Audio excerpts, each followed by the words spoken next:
Well, good morning, good evening, or good afternoon, everybody. Welcome back to my YouTube channel. I've recently finished building another truss bridge for the project layout that I'm about to start for a client. And in the other video that I released recently, I promised I would also release the time-lapse footage. So here is that video now. If you haven't already seen it, be sure to check out the other video. If I remember, I will put a link in the description below. So now without further ado, let's head over to the workbench and get started. I bought two kits because I thought I was going to be using one to extend the other and add some angled ends.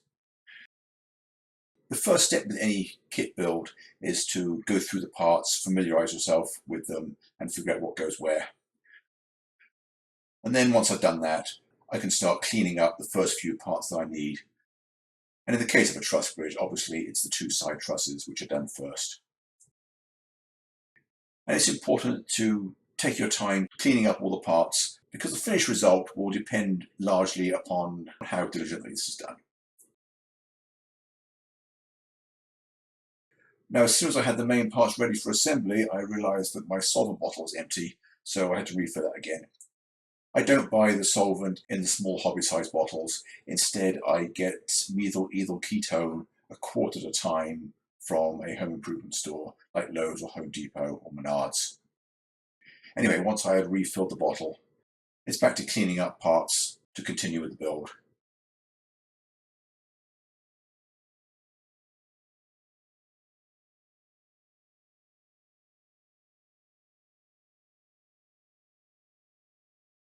This truss bridge is a fairly straightforward kit. It's nothing special.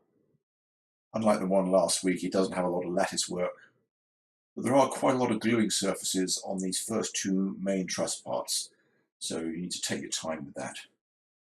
Make sure they're accurate. And then just systematically fill in the small bits to complete the truss.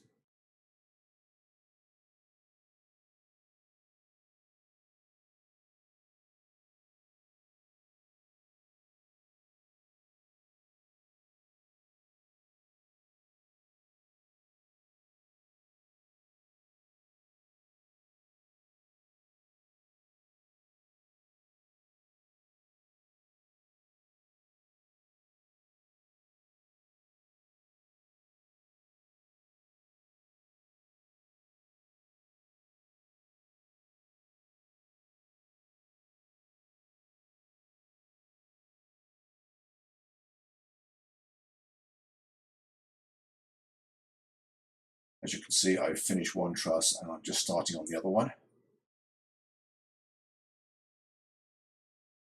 And with a bridge like this, the two side trusses are probably most of the work. Once the main trusses are done, the floor system is relatively straightforward. But I haven't got to that part yet.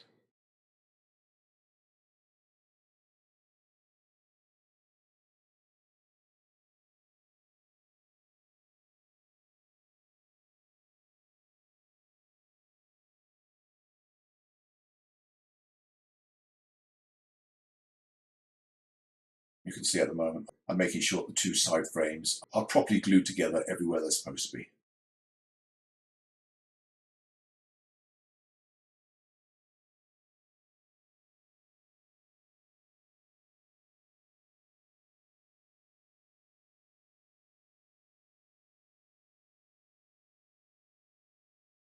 Anyway, as I mentioned at the beginning, originally I was planning on building this bridge with skewed ends, which would have been pretty interesting.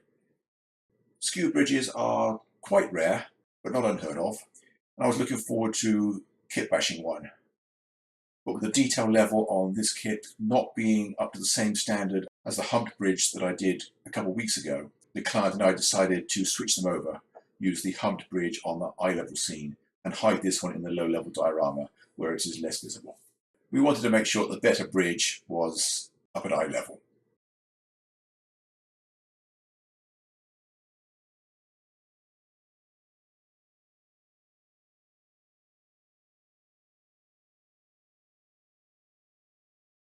Anyway, as you can see, I have now finished the trusses and I've started working on the floor system.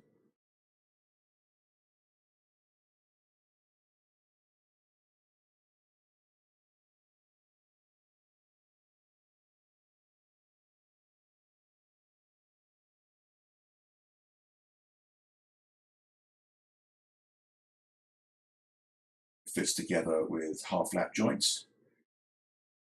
I'm now just gluing the main frame and then adding the end pieces afterwards. Just test fitting everything to make sure it fits.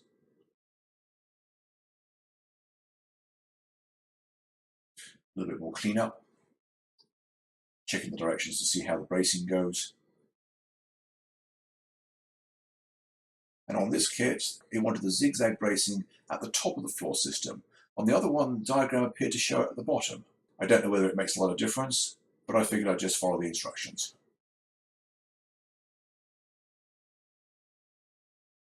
So what I'm doing now is I'm working upside down because it's easier to push it to the bottom.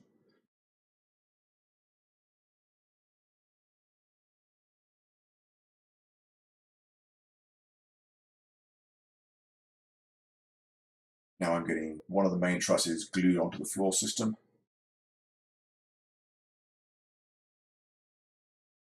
Now repeating the process with the second one.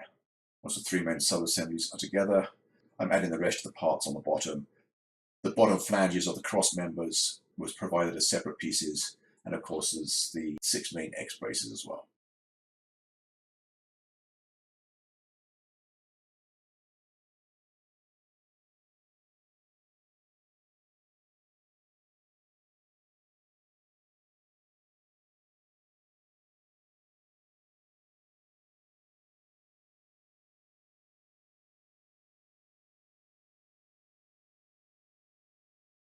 And now before I get to the top framing, I realized there was a whole load of little pieces that go between the two side frames, 40 of them in all, and they were a bit tedious, to say the least. There were actually 4 spares in the kit, which I'm glad of because I managed to lose 2 of them before I even got the first one installed. But after that, I got into a routine, and it was pretty straightforward. It just took forever.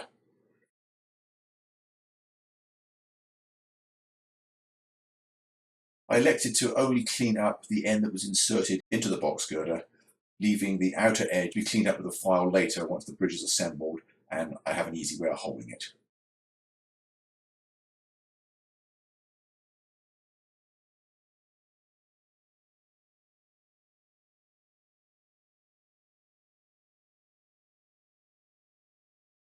Now with that complete, I can start working on the lattice girders that join the two side frames together.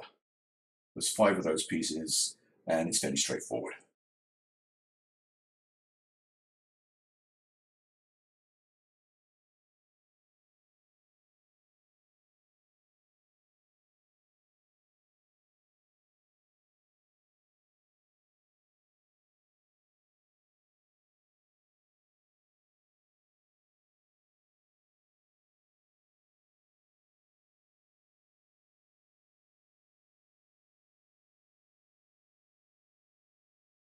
Then once those 5 cross members are in, I can work on the 4 X braces that go across the top.